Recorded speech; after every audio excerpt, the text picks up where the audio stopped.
Yo, what up? What up? Fantasy Football Hustler back at you, bringing you the wide receiver matchups of the week. We're going through every single game and I'm breaking it all down. So if you're on YouTube, go ahead and subscribe. If you're not subscribed yet, hit the like button wherever you're at. Just hit the like button right now. No time and wait. No reason to wait. Just go ahead and hit it up right now. And if you're not following me everywhere on social media, it's at FF Hustler 420 or on YouTube and Apple Podcasts and Spotify. It's Fantasy Football Hustler. Go search me everywhere. There's a Linktree link in the description. Go hit that up. You can literally get to everywhere that you can follow me. And don't forget about the Jonnu Smith signed mini helmet giveaway. There's some links in the description. Go check that out on Facebook or on Twitter. Go check it out. And don't forget about my website, fantasyfootballhustler.com. I'm bringing the heat there. I am bringing the one-on-one attention that you need. I'm helping you clock trades. I'm helping you do a whole bunch of stuff. Let's talk about a trade that just went down with my man Chris. Freeman, Kelly, and Boyd for Godwin and Jacobs. Whew. That's three guys on his team that I would have said drop.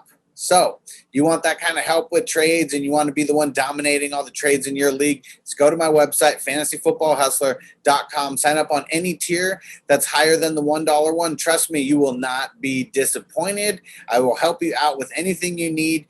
Just message me anytime. I mean, that's the point of getting to the website. And I bring the news all the time, all the fantasy relevant news. So go hit that up. If you haven't subscribed on YouTube, do it right now. One more time before we hop into this. Do it right now. Thanks, guys. Let's jump into it. Ravens, Colts, Dolphins, Vikings on the bye. So we got a lot of wide receivers that we got to fill. Started off on Thursday. This is going to be an ugly game. I'm not touching anybody except for Travis Fulgham. He's the only guy that I would consider rolling out there. I'm not touching Greg Ward. Alshon Jeffrey, Deshaun Jackson, we don't even know if they're going to come back. But guess what? I'm not touching them if they're coming back, not on a short week. Darius Slayton, no, I'm not messing with him. He's probably going to be covered by Darius Slay, so it's just not a good matchup. And Daniel Jones, oh, man, just big extra thumbs down. He sucks right now. Sterling Shepard, I don't think he's going to play in this game necessarily, but I keep hearing rumblings that he's about to come off the IR, so just someone to look for. But Giants are pretty much hot, steaming hot garbage, so are they even worth rostering at this point? Like, I would just cut bait. All right, so how about the Panthers at the Saints? One of the first games on Sunday. Got to start Robbie Anderson. You got to start DJ Moore. I know that Marshawn Lattimore's back. I don't think he's going to be shadowing anybody. And if he did, I mean, would he shadow DJ Moore? I'm not really sure. So I think both of them are worthy of a start. I know that everyone thinks that DJ Moore's been sucking. I mean, he's getting the volume. Last week, he had 11 targets and 5 receptions. He's getting the targets. Michael Thomas, I mean, you're going to play him. You've been waiting all this time. You're going to play him. Emmanuel Sanders, I think you can play him mainly because I don't think Michael Thomas is going to be at his full workload just yet. And it looks like Drew Brees does have a little bit of a rapport with Sanders now. So he's flex-worthy, in my opinion, just flex-worthy. I'm sitting Traquan Smith now that Michael Thomas is back. I mean, Traquan Smith, a fluky touchdown is really the most that you can hope for. So I'm just not banking on that kind of volume. And there's nobody else even worth talking about on Carolina anyways. How about the Bills at the Jets? So only talking about the starters. Stephon Diggs, got to start him. John Brown.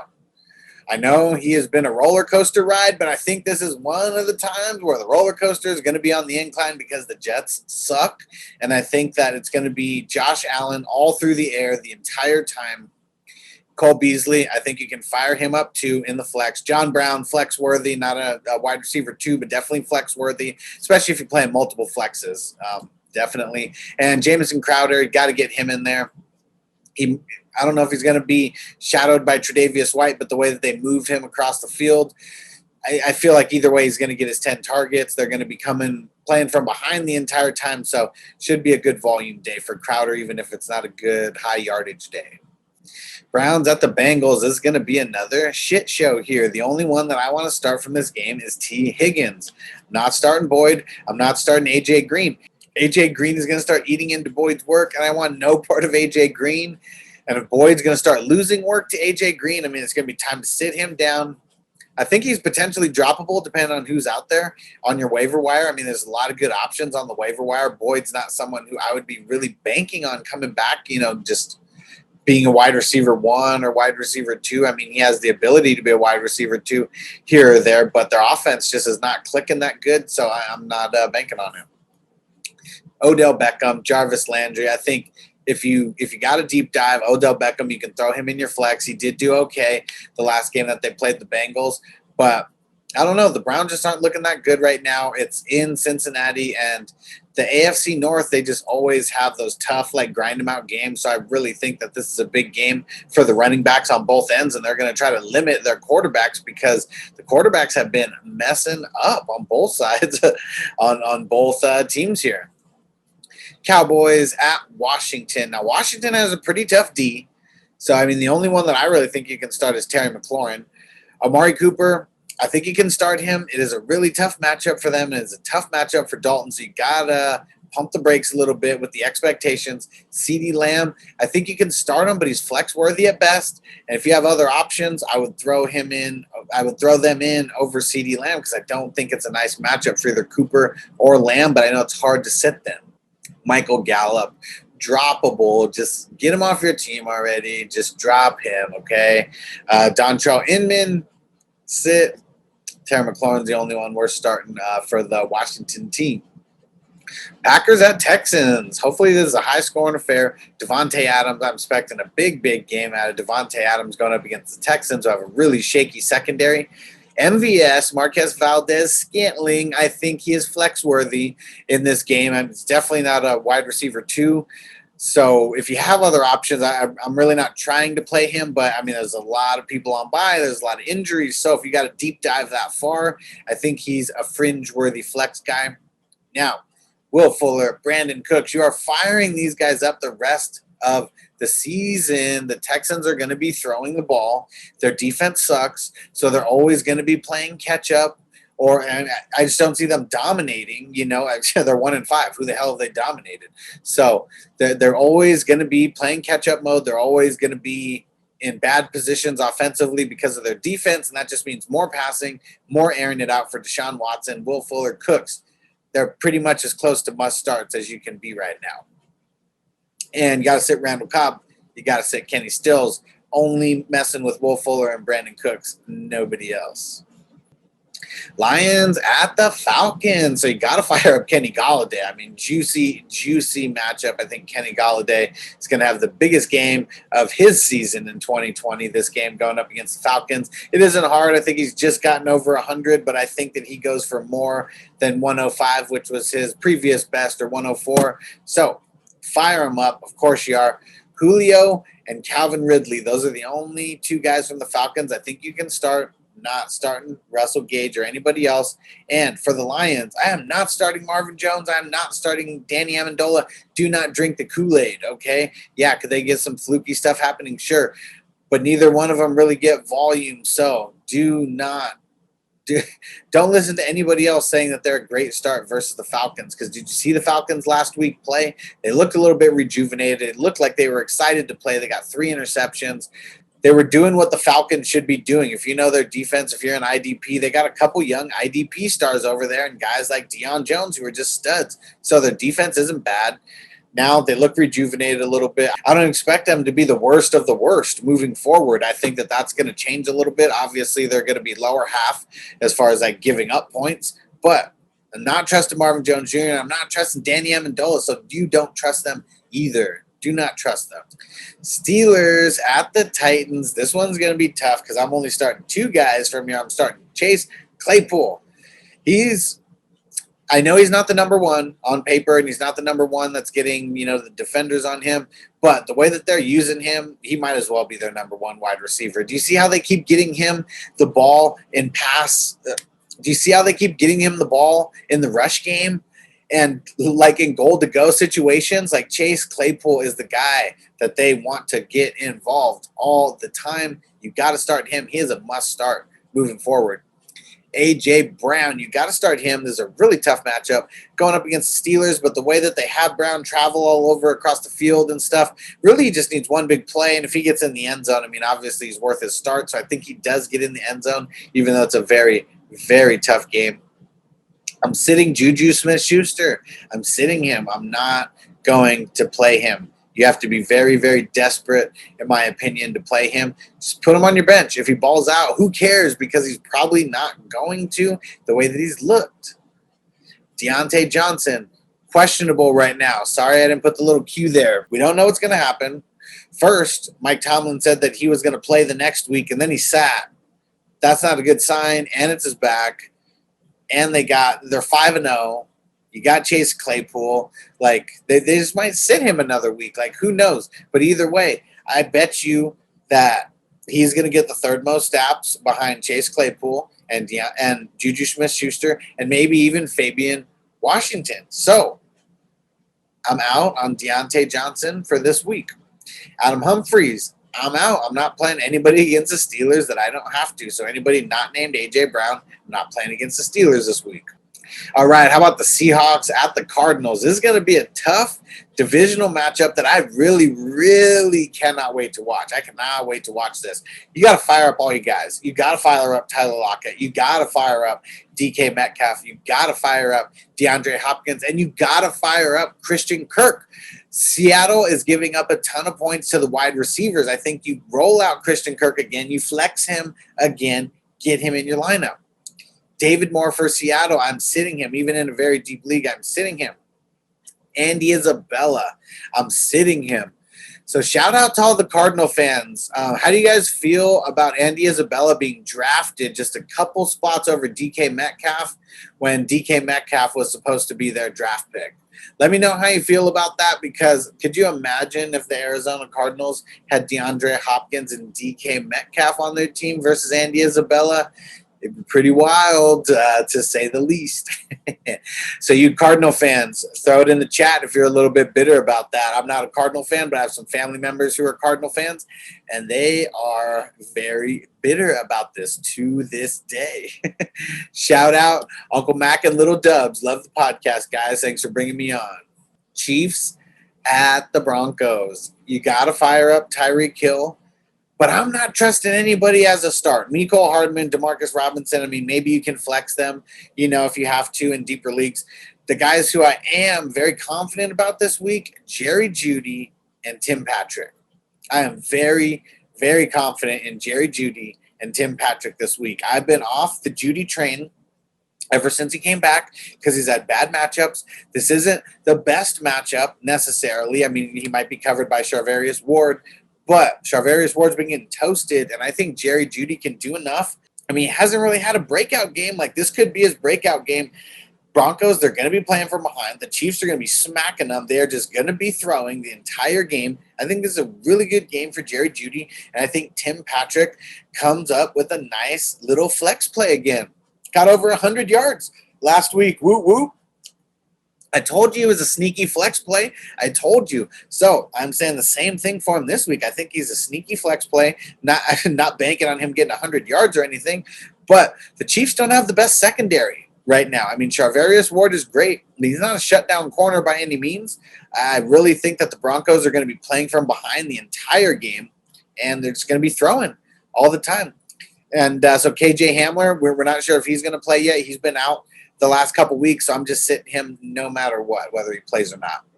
The Jaguars at the Chargers. All right. So Jaguars are 1-5. Chargers are 1-4. Chargers are probably the best 1-4 team in the league. If you guys have actually watched any of their games other than the primetime Saints game, as you know, I watch every single game of the NFL, 100% of games.